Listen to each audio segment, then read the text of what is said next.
Hey, it's the Brice is right. I'm here. I'm alive. I'm safe. Many people are wondering about that. So tonight I went to a liquor store and I was going to buy a bottle of liquor to make a toast to someone who I love and greatly miss, who passed away today. So I went to the liquor store, and upon my arrival, I was met by a gentleman who asked me if I would buy him a Black and Mild cigar. I said, "I'm so sorry, man. I have no money, no cash. I literally am broke. I'm here to buy a bottle of alcohol that I shouldn't be buying to pay tribute to my aunt who passed away. And I would love to help, but I can't." And then the next hour and a half ensued where I was held hostage in a liquor store for 36 minutes. My life was threatened if I left, to be either beaten to death or killed. The gentleman who worked at the liquor store was also threatened. We called the police. They showed up. They arrested the guy. Charges have been filed. We're looking at hostage. We're looking at aggravated assault. We're looking at attempted murder.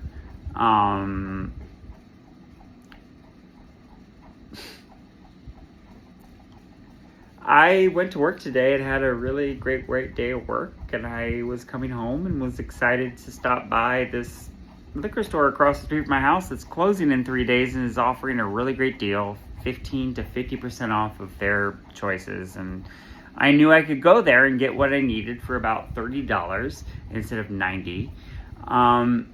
So I did, and then it happened. I want to thank Officer Roberts for his immense care and kindness. That was important. I'm really grateful for that, because now I have myself, I'm bringing forth 3 felony charges to this gentleman, and the liquor store is bringing upon 4, because they get to introduce robbery, which I don't get to introduce. But we're going to file the charges jointly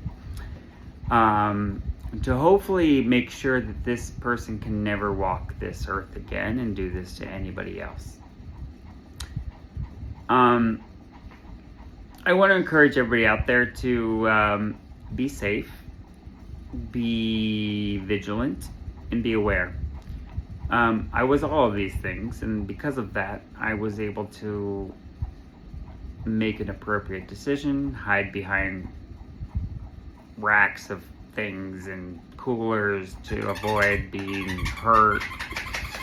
There was mace involved. There was an accusation of assault on me and the guy at the liquor store by the 911 dispatcher, because we shouldn't have maced the guy because he stepped 10 feet behind the counter and tried to assault the man with a Patron bottle.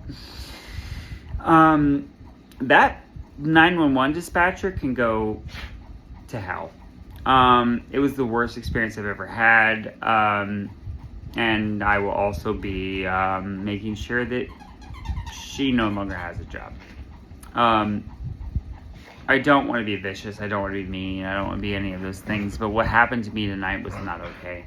I was hostage in a liquor store for 37 minutes. My life was threatened.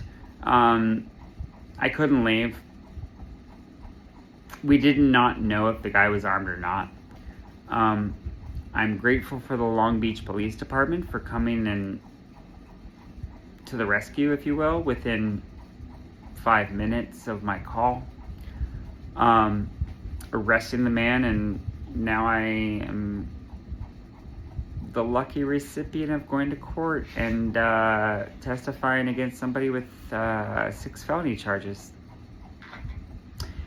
I'm grateful that there is an emergency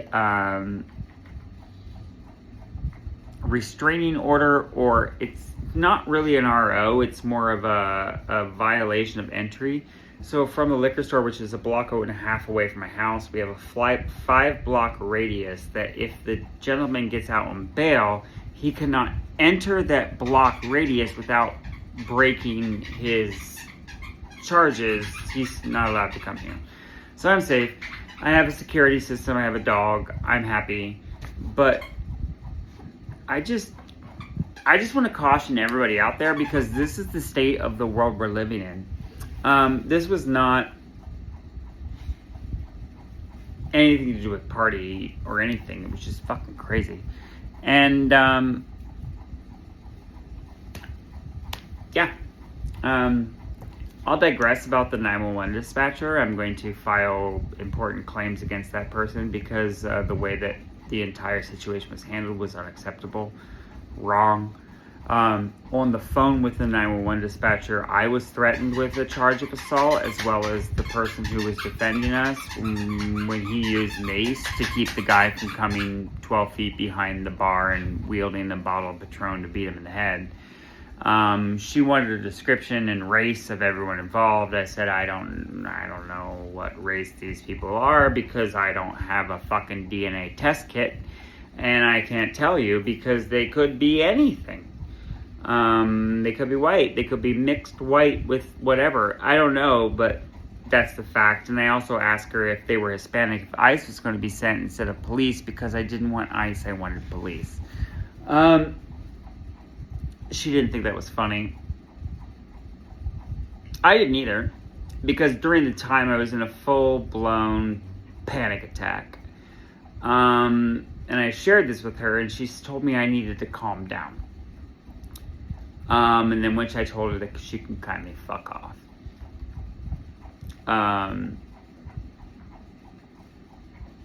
I hope no one needs to go through what I went through tonight. I made it. It's okay. We're good. I have a security system in my house. Not fearing anything, but people. I survived. But I believe and I fear that this is just the first of what's more to come. We as a nation are not in a good place. People are violent. People are angry. People are starving. People are pressed for money. They're going to do anything they can to make sure they and their families survive. I don't want that to happen. We shouldn't be put in this place as citizens of America by our presidency.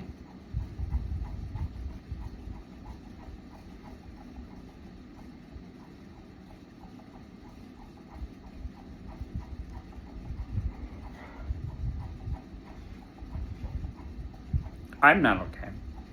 I mean, I'm okay, but I'm not okay. I don't think a lot of people are okay.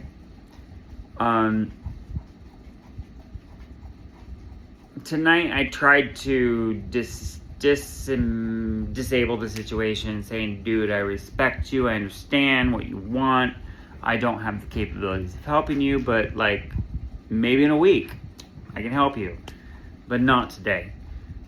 That wasn't enough.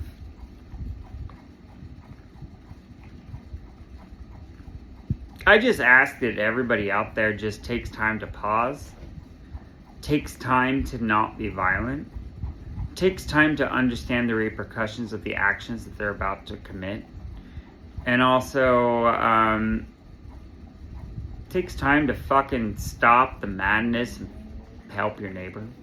I'm grateful for my neighbor. I just got back from there.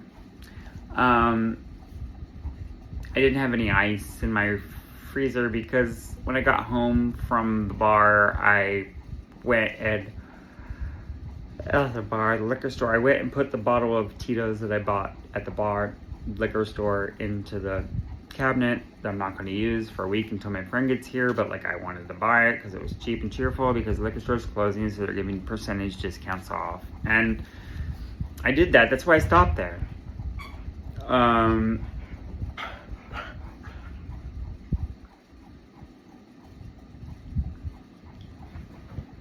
I don't know why I came online other to say that, like, we're not okay. The world's not okay, the US is not okay, and we need to fix it.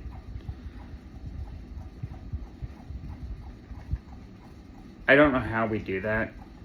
I have no answers.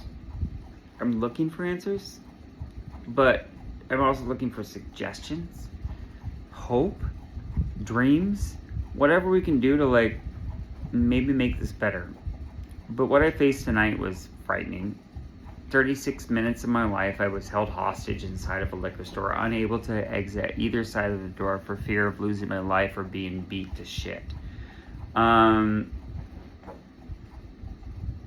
This is America. This is where we live. I live in a very safe community. The average property value of houses of where I live is $1.2 million. And across the street, this happened.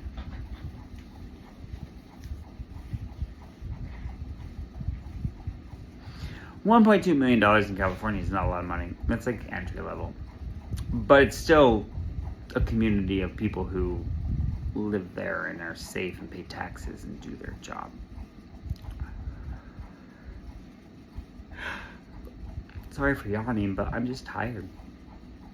I want it to stop. I want people to be okay. I want hate to end. I want us to walk out of our front doors every day and look up at the sky and be like, it's beautiful, the flowers are gorgeous, and people are great. That's not where we're at right now. But we can be if we choose to be. And I encourage all of us to go outside tomorrow and take advantage of a good day. Don't be violent. Don't be angry. Don't be triggered if you can. Just exist and exude happiness. That, I think, is the only way we have. Exist and happy. If people don't like you're happy, say, fuck off, bitch, I'm happy. But that's all we can do, because I don't know what else to do, because it's all a madness and it's all crazy and everything's nuts and everything's wow. But I think if we all just approach every day as like a good day and we try to make the best out of it. I survived a hostage situation today. Not on my bingo card, but happy I did. It's a good thing. I'm alive. I'm grateful. 36 minutes of my life, I was fearing myself and arguing with the woman on the 911 call that she was wrong and an idiot. Because she was accusing the man behind the counter who works at the store, who sprayed mace on the violent guy who was threatening to kill me and him. She was like, well, no, this is now assault. What's his description? What's his race? And I was like, I'm sorry, I don't know. I'm hiding behind a wine cabinet right now, and I don't know what he looks like because I can't remember that because I was focused on the guy who's violent.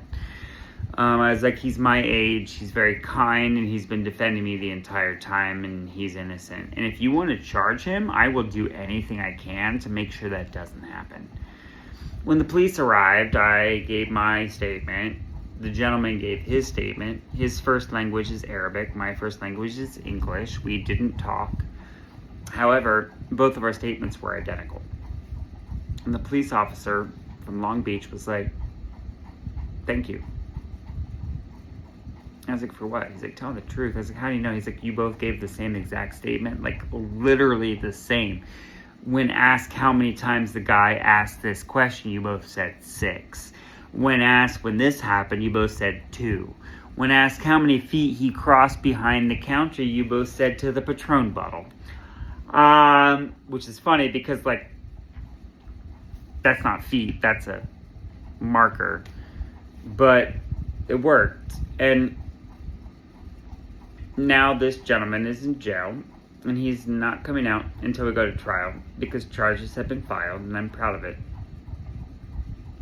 I don't wish any prison sentence or anything on anybody, but when you lock me in a building for 37 minutes and make me fear for my life, you're going to jail. So congratulations, y'all. I'll be going to court